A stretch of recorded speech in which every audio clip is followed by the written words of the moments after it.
সরকারি চিকিৎসকরা কি বলছেন শুনবো।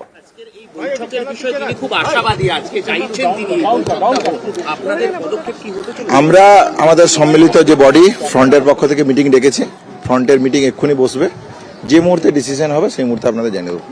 চিঠিতে বলা হচ্ছে যে আগের দিন চিঠিতে যা বলা হয়েছে আমরা সবটাই পড়েছি, বডি বসছে, যে ডিসিশন হবে অতি দ্রুত জানিয়ে দেবো।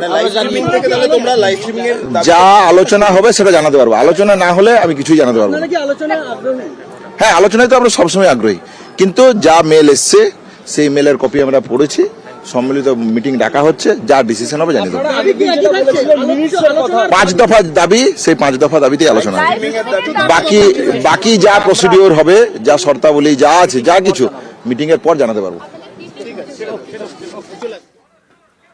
মুখ্যমন্ত্রী মমতা বন্দ্যোপাধ্যায় নিউজ 18 বাংলার মাধ্যমেও বৈঠকের আহ্বান ডাক্তারদের জানিয়েছেন এবং তিনি বলেছেন শেষ চেষ্টা করা যেতে পারে এবং একই সঙ্গে বারবার যেমনটা বলছিলাম আপনাদের